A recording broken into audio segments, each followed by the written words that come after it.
Hello guys, welcome back to architecture opinion. आज की इस वीडियो में बात करेंगे आर्किटेक्चर स्कोप से रिलेटेड। तो जो मेजर पॉइंट्स है जो मैं इस पर्टिकुलर वीडियो में कवर करने वाला हूं, सबसे पहले उसको इंट्रोड्यूस कर देता हूं ताकि आपको एक ओवरव्यू मिल जाए कि कौन कौन से पॉइंट्स जो है वो कवर होंगे इस पर्टिकुलर वीडियो में।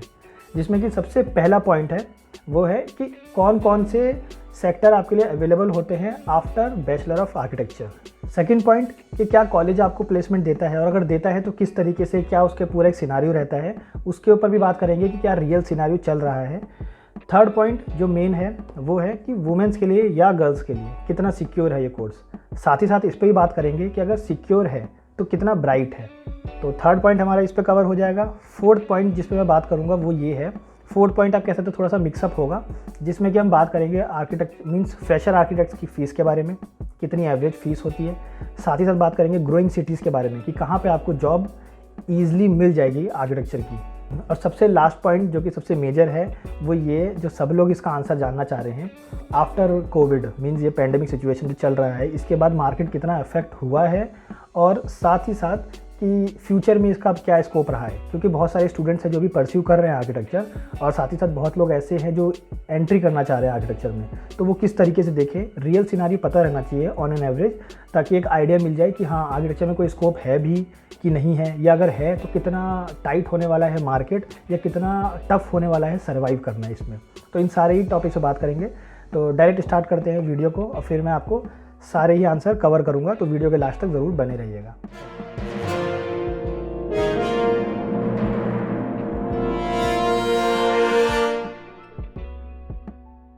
तो एक एक करके पॉइंट को कवर करते हैं। सबसे पहला पॉइंट, आर्किटेक्चर में कौन कौन से सेक्टर आपके लिए अवेलेबल रहते हैं। देखिए, बैचलर ऑफ आर्किटेक्चर करने के बाद कोई एक फिक्स्ड पाथ नहीं है, इसमें बहुत सारे ऑप्शंस अवेलेबल हैं। जिसमें कि है सबसे पहला कि आप higher education means higher study कर सकते हैं, पोस्ट ग्रेजुएशन कर सकते हैं। सेकेंड ऑप्शन है आपके लिए प्राइवेट ऑर्गेनाइजेशन में काम कर सकते हैं या प्राइवेट जॉब हो गया आपका। साथ ही साथ आपका जो थर्ड होता है वो है गवर्नमेंट सेक्टर में आप जा सकते हैं। फोर्थ जो है वो है आपका टीचिंग लाइन मींस आप फैकल्टी भी बन सकते हैं आफ्टर आर्किटेक्चर स्कूल में ही फिर आप एज ए फैकल्टी वर्क करेंगे, टीच करेंगे। लास्ट वन जो है वो है एंटरप्रेन्योर बनना मींस अपना खुद का फर्म रन करना। तो ये भी ऑप्शन है। तो टोटल मिला के 5 ऑप्शन है। अब गाइस कुछ फैक्ट्स और सर्वे के अकॉर्डिंग बात कर लेते हैं। 50% जो आर्किटेक्ट्स हैं वो प्राइवेट ऑर्गेनाइजेशन में काम करते हैं या खुद का फर्म रन करते हैं। जो 50% है वो ये काम करते हैं। बाकी जो रिमेनिंग 50 है उनमें जो है वो है ऑलमोस्ट अराउंड 40% 40 से 45% जो है वो गवर्नमेंट सेक्टर में काम करते हैं। बाकी 5 से 10% जो है वो अपना आर्किटेक्चर एज ए कैरियर उसको छोड़ चुके होते हैं। मींस कहने का मतलब है कि वो रजिस्टर्ड नहीं रहते सीओए से। तो यही माना जाता है कि फिर उन्होंने अपना जो फील्ड है, अपना जो फील्ड ऑफ इंटरेस्ट है वो चेंज कर लिया है और किसी दूसरे फील्ड में चले गए हैं या इसको डिसकंटिन्यू कर दिया है। तो इस टाइप का कुछ सिनारियो है। मींस ये फैक्ट्स और सर्वे के अकॉर्डिंग था। तो आई होप कि आपको पहले पॉइंट का आंसर मिल गया होगा। अब बात करते हैं सेकंड पॉइंट की। सेकंड था हमारा कॉलेज प्लेसमेंट को लेके। तो गाइस देखिए, इसकी कोई ऑफिशियल कोई रेगुलेटरी बॉडी नहीं है, कोई ऐसा कोई गवर्निंग बॉडी नहीं है, कोई गाइडलाइंस नहीं है कि हर कॉलेज को इतना ही आपको प्लेसमेंट देना पड़ेगा या एटलीस्ट आपके अंडर इतने जो कंपनीज़ हैं वो मींस अटैच होनी चाहिए या कोलैबोरेट होनी चाहिए। तो ऐसा कोई फिक्स नहीं है क्योंकि आर्किटेक्चर थोड़ा सा डिसऑर्गेनाइज है, तो अभी इन सब में थोड़ा टाइम लगेगा करने में। बट पास्ट 10 ईयर्स की बात की जाए, अगेन फैक्ट्स एंड फिगर की बात कर रहा हूँ, तो पास्ट 10 ईयर्स की बात की जाए तो ये चीज़ देखी गई है कि अब सारे ही कॉलेज अपने मार्केटिंग स्किल से कंपनी को बुलाते हैं और आपको प्लेसमेंट दिलवाते हैं। तो मोस्ट ऑफ द केस में माना गया है कि कॉलेजेस जो हैं ये कर रहे हैं, और लास्ट 5 ईयर्स से तो ये ट्रेंड बहुत ज़्यादा चलने लग गया है। ठीक है, और अगर पास्ट 30 ईयर्स का अगर आप देखेंगे तो उस टाइम पर 50 कॉलेजेस थे आर्किटेक्चर कॉलेज के, आर्किटेक्चर स्कूल के, और अब जो है वो ऑलमोस्ट 500 प्लस हो चुके हैं। तो कहीं ना कहीं आर्किटेक्चर ग्रो भी कर रहा है और डिमांड भी बढ़ रही है। बट एक चीज़ मैं आपको इसमें बोलना चाहूँगा वो ये कि आप ये जनरल मान के चलिए कि जैसे कि आप मानते हैं कि आर्किटेक्चर थोड़ा सा डिफरेंट कोर्स है दूसरे कोर्स से, ठीक है, तो आपको ये चीज़ माननी पड़ेगी कि आप दूसरे कोर्सेज वाली डिमांड नहीं रख सकते यहाँ पर। जैसे कि हाँ हमें प्लेसमेंट चाहिए तभी हम इस कॉलेज में जाएंगे, तो प्लेसमेंट की थोड़ी सी उम्मीद आप कम रखिए, क्योंकि दूसरे कोर्स से अगर अलग है तो कुछ एडवांटेज और डिसएडवांटेज भी होंगे। प्लेसमेंट कॉलेजेस अब प्रोवाइड कर रही हैं, बट 80% कॉलेजेस प्रोवाइड कर रही हैं। बाकी 20% जो है वो सर्वाइव करने के लिए मीन्स कोशिश कर रही है कंपनी को लाने के लिए और अटैच कर रही है, कोलैबोरेट कर रही है, बट थोड़ा टाइम लगेगा क्योंकि डिसऑर्गेनाइज्ड है। अब थर्ड पॉइंट की बात कर लेते हैं। थर्ड पॉइंट जो है वो ये कि गर्ल्स के लिए या वुमेन्स के लिए कितना सिक्योर है, साथ ही साथ कितना ब्राइट है ये कोर्स आर्किटेक्चर जो है, अगर एज ए कैरियर लेके चलें तो कितना ब्राइट है उनके लिए। तो सबसे पहले बात करते हैं गर्ल्स के लिए। तो सीए के अकॉर्डिंग अगर मैं आपको बताऊं तो ये चीज़ देखी गई है कि 50% या फिर 50% से ज़्यादा सीट्स जो हैं वो गर्ल्स एक्वायर करती हैं। कॉलेजेस में, स्कूल में 50% या 50% से ज़्यादा गर्ल्स एक्वायर करती हैं। साथ ही साथ अगर आप वुमेंस की बात करेंगे तो वुमेंस में ऑलमोस्ट 48% जो है वो वुमेन आर्किटेक्ट है और 52% जो है वो मेल आर्किटेक्ट है।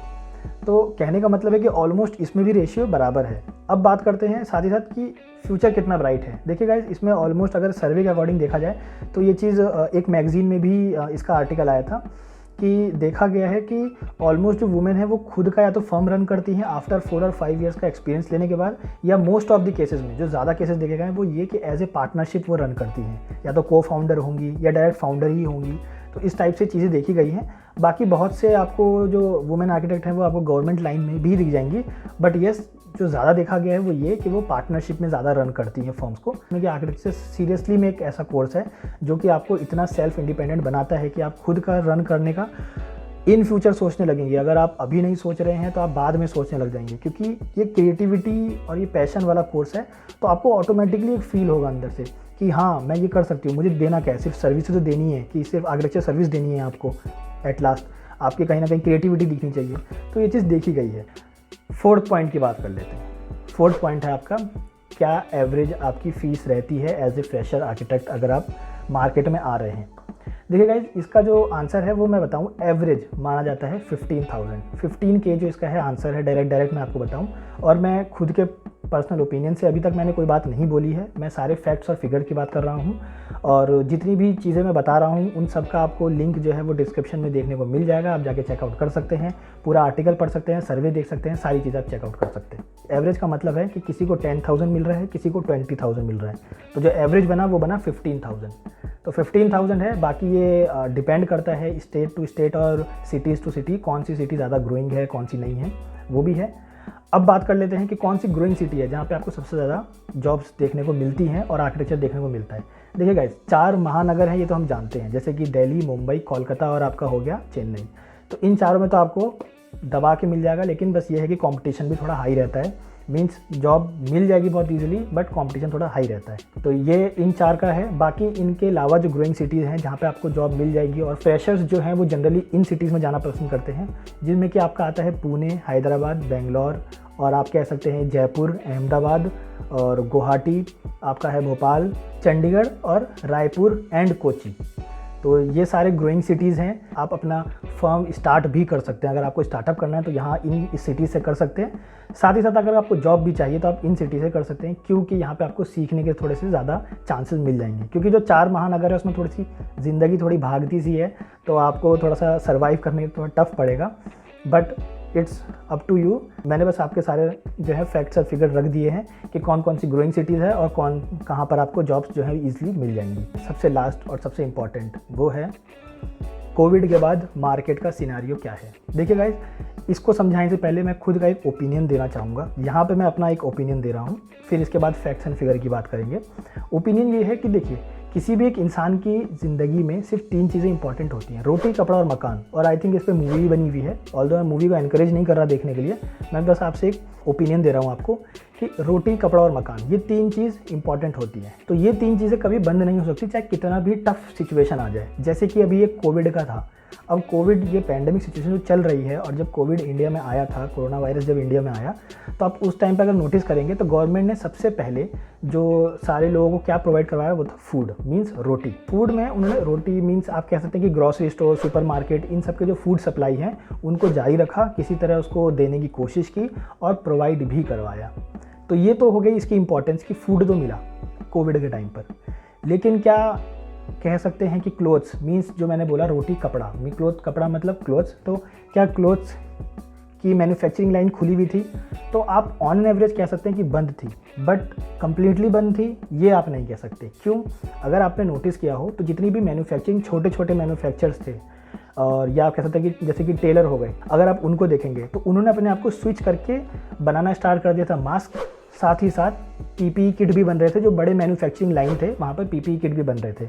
ऑल्दो बाहर से भी ऑलमोस्ट जो है वो ऑर्डर हो रहे थे, इंपोर्ट हो रहे थे, बट द थिंग इज़ कि इंडिया में भी बड़े बड़े मैन्युफैक्चरिंग लाइन जो है वो पीपीई किट बना रहे थे और टेस्ट भी कर रहे थे साथ ही साथ। तो कहने का मतलब ये है कि कहीं ना कहीं रोटी की इंपॉर्टेंस तो थी, साथ ही साथ क्लोथ्स मींस कपड़े की इंपॉर्टेंस भी थी इस कोविड के टाइम पे। मैं आपको एक एग्जांपल दे रहा हूँ। तो ये आपको मैंने 2 एग्जांपल दिए। थर्ड की बात कर लेते हैं, रोटी, कपड़ा और मकान। अब मकान का आपने देखा होगा कि सारे कंस्ट्रक्शन लाइन बंद थे, बट अगेन मैं इसमें आपको अपना एक ओपिनियन दे दूँ कि सारे बंद थे ये कहना थोड़ा सा टफ होगा, क्योंकि कहीं ना कहीं अगर आपने देखा हो तो जब हॉस्पिटल में सीट्स अवेलेबल नहीं थी और पेशेंट्स जो हैं, कोविड के जो पेशेंट्स हैं वो थोड़े ज़्यादा होने लग गए, ज़्यादा क्या वर्स्ट केस सिनेरियो में चला गया।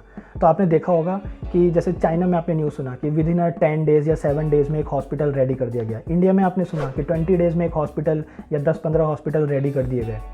तो कहीं ना कहीं कंस्ट्रक्शन लाइन भी खुली हुई थी। ट्रेन के जो कोचेज़ हैं उनको उनका इंटीरियर चेंज करके वेंटिलेटर सीट्स में चेंज किया गया। बहुत सारे हॉस्पिटल्स हैं, बहुत सारे कोविड पेशेंट्स को एक अलग से एक आप कह सकते हैं शेल्टर प्रोवाइड करवाया गया। तो कभी भी फूड, क्लोथ्स और शेल्टर, ये 3 चीज़, रोटी, कपड़ा और मकान, ये 3 चीज़ें हमेशा इंपॉर्टेंट होती है। आप इनमें से कोई सा भी अगर कैरियर चुनते हैं तो गाइस कभी भी आपको टेंशन लेने की ज़रूरत नहीं है इन फ्यूचर, या कभी इनका स्कोप जानने की ज़रूरत नहीं है, क्योंकि ये तो बेसिक नीड है। आपका मोबाइल बंद हो सकता है, सॉफ्टवेयर बंद हो सकता है, हार्डवेयर बंद हो सकता है, हॉस्पिटैलिटी लाइन पूरी बंद हो गई थी। मैं डिस्करेज किसी को नहीं कर रहा हूँ, मैं जस्ट आपको एक फैक्ट्स बता रहा हूँ कि कहीं ना कहीं ये सारी चीज़ें कम्प्लीटली शट थी, बंद थी, जो कि आपने देखा होगा कि अभी पूरी टूर एंड ट्रैवल्स जो है कम्प्लीटली बंद था। तो कहने का मतलब है ये 3 चीज़ें कभी बंद नहीं हो सकती। आपको कभी इनका सोचना भी नहीं चाहिए कि इसका स्कोप है इन फ्यूचर की नहीं है, ठीक है। तो ये मेरा खुद का ओपिनियन था, तो ये मैंने आपसे शेयर कर दिया। अब बात कर लेते हैं फैक्ट्स एंड फिगर की कि और चीज़ें क्या हैं, गवर्नमेंट किस तरीके से देख रही है। तो देखिए, गवर्नमेंट की अगर बात करें तो गवर्नमेंट ऑलमोस्ट नहीं भी तो 500 से ज़्यादा स्कीम्स इंडिया में लॉन्च करने वाली है, और उनमें से बहुत सारे इम्प्लीमेंट करना स्टार्ट कर चुकी है आफ्टर कोविड। और ये सारे ही कंस्ट्रक्शन लाइन से रिलेटेड मैं बता रहा हूँ, इंटीरियर लाइन और कंस्ट्रक्शन लाइन जितने भी ये हैं इनसे रिलेटेड बता रहा हूँ मैं आपको, बाकी किसी फील्ड से रिलेटेड नहीं बता रहा, सिर्फ इससे रिलेटेड कि अराउंड 500 स्कीम्स है, जिसमें कि अगर मेरे को जो याद है उन्होंने एवरेज, ऑल्दो मैंने इस पर रिसर्च नहीं की, बट जो मेरे को याद है वो है, एक पहला है अमृत, जिसका सबसे ज़्यादा भी एडवर्टीजमेंट भी चल रहा है, AMRUT। और इसके अगर एजेंडा के अकॉर्डिंग देखें तो 2022 तक, 2022 तक अराउंड आपको मीन्स जो गवर्नमेंट को है वो 100 स्मार्ट सिटीज़ बनानी है, 40 मिलियंस जो है वो ड्यूलिंग यूनिट्स देनी है, और साथ ही साथ 20 मिलियंस जो है वो अफोर्डेबल हाउस भी उनको बनाने हैं। तो गाइज ये तो सिर्फ एक स्कीम था, ऐसे 500 स्कीम्स आने वाले हैं, 500 प्लस स्कीम्स इंडिया में लॉन्च होने वाले हैं।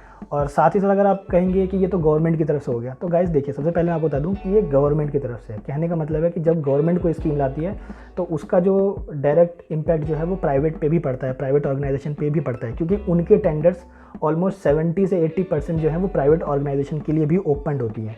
तो अगर आप कोई फर्म रन कर रहे हैं या इन फ्यूचर सोच रहे हैं तो आप टेंडर भर सकते हैं, वो प्रोजेक्ट्स उठा सकते हैं, ठीक है। तो ऐसे सिस्टम जो है वो कम्प्लीटली रन करता है। तो आई होप आप समझ रहे होंगे कि गवर्नमेंट के लेवल पे तो ये काम चल रहा है।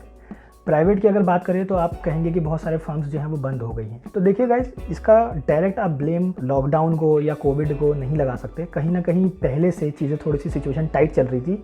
हाँ, कोविड ने या लॉकडाउन ने बूस्ट कर दिया उनको, मीन्स जो चीज़ 1 साल बाद बंद होती वो आज हो गई, ये फ़र्क था। और बहुत ही एक्सेप्शनल ऐसे केसेस होंगे, लाइक इक्का दुक्का, जिनको जनरली काउंट भी नहीं करते हैं। किसी भी अगर आप सर्वे में देखेंगे या मैगजीन में देखेंगे तो इनको काउंट नहीं किया जाता, जो एक्सेप्शनल केस होते हैं। जैसे कि आप कह सकते हैं कि हाँ, सिर्फ लॉकडाउन की वजह से उनके फर्म्स बंद हो गए, अच्छे अच्छे रनिंग फर्म्स जो हैं वो बंद हो गए सिर्फ लॉकडाउन की वजह से। बट इसके कोई फैक्ट्स और फिगर नहीं है। जो मेजर है वो यही कि पहले से कहीं ना कहीं उनकी हालत टाइट थी, फाइनेंशियल जो सिचुएशन है उनकी टाइट थी, इसलिए वो फर्म्स जो है वो बंद हुई। बट अभी मार्केट थोड़ा स्लो चल रहा है, आप ये कह सकते हैं, क्योंकि इंडिया की इकोनॉमी डाउन चल रही है। कहने का मतलब है इंडिया की अगर इकोनॉमी डाउन है तो सारे ही सेक्टर पे अफेक्ट हुआ है, सिर्फ आर्किटेक्चर या कंस्ट्रक्शन लाइन पे हुआ है, ये कहना थोड़ा सा गलत होगा। तो अगर मैं आपको ये चीज़ क्लियर कर दूं कि इसका फ्यूचर फुल्ली ब्राइट होने वाला है। और इन 3 चीज़ को तो कभी आपको अंडर एस्टिमेट करना ही नहीं चाहिए, रोटी, कपड़ा और मकान को कभी आप अंडर एस्टिमेट मत कीजिए, क्योंकि आप इसमें 3rd पॉइंट पे आते हैं। 3rd पॉइंट जो है वो है मकान, शेल्टर, ठीक है। तो ये चीज़ें कभी बंद नहीं होने वाली। लास्ट में बस मैं आपसे यही कहना चाहूँगा कि जब जो लोग आर्किटेक्चर में आना चाह रहे हैं, ठीक है, या जो लोग अभी परस्यू कर रहे हैं, उनके लिए मैं एक प्रो टिप दे दूं कि वो अभी अगर परस्यू कर रहे हैं या करने वाले हैं आर्किटेक्चर, तो उनके लिए बेटर ये रहेगा कि अगर आपको मार्केट में सर्वाइव करना है तो मैं आपको बता दूं कौन सा आर्किटेक्चर स्टाइल अब आने वाला है। सबसे ज़्यादा जो बूम करेगा आर्किटेक्चर स्टाइल, जो कि आपको नॉलेज अब रखनी चाहिए इसकी, वो है सबसे पहले सर्टिफिकेशंस की, ग्रीन सर्टिफिकेशन जैसे कि ग्रीहा हो गया, आप सर्च कर सकते हैं ग्रीहा की वेबसाइट। दूसरा हो गया आपके लिए लीड एज। तो ये सारे अब थोड़े से बूम करेंगे क्योंकि ये बिल्डिंग्स को देते हैं रेटिंग। सेकंड थिंग कि आपको कौन सा आर्किटेक्चर स्टाइल पे ध्यान देना चाहिए, वो है green building, sustainable building, eco building. इन पे आपको, इन आर्किटेक्चर स्टाइल पे आपको ध्यान देना पड़ेगा क्योंकि अब सारे यही ही आर्किटेक्चर स्टाइल आने वाले हैं। आफ्टर कोविड ये चीज़ देखी गई है कि लोग अपने ही घर में मेंटल इशू, मतलब जो घर सबसे ज़्यादा सिक्योर माना जाता है, लोग अपने ही घर में रह के पागल होने लग गए थे, मेंटली कहीं ना कहीं उनको हेल्थ इशू आने लग गए थे। तो ये चीज़ गवर्नमेंट ने देखी, इसका सर्वे करवाया और ये चीज़ पता चली कि कहीं ना कहीं आर्किटेक्चर में कमी आई। लोगों ने, या गवर्नमेंट से गलती हुई है कि उन्होंने बायलॉज थोड़े से उनको चेंजेस करने पड़ेंगे, अब अपग्रेड करने पड़ेंगे कोविड के अकॉर्डिंग भी। और वो आगे जितने भी अफोर्डेबल बिल्डिंग जो लाने वाले हैं, जितने भी अपने हाउसिंग प्रोजेक्ट्स लाएंगे, उसमें भी इस चीज़ को इम्प्लीमेंट करेंगे कि थोड़ा सा सेल्फ सस्टेनेबल बिल्डिंग बनाया जाए। तो गाइज़ आई होप कि आप समझ रहे होंगे कि मैं आपसे क्या कहना चाह रहा हूँ कि आपको कौन सा आर्किटेक्चर स्टाइल पे जाना है। जो यंग आर्किटेक्ट हैं उनको इसकी नॉलेज रखनी पड़ेगी अगर आपको सर्वाइव करना है ईजिली मार्केट में। तो आई होप कि आपको ये वीडियो समझ में आई होगी। अगर समझ में आई है और पसंद आई है और अगर आपको आंसर मिले हैं सारे, तो प्लीज़ थम्स अप, वीडियो को लाइक ज़रूर कर दें और सब्सक्राइब तो कर ही दें। Thank you.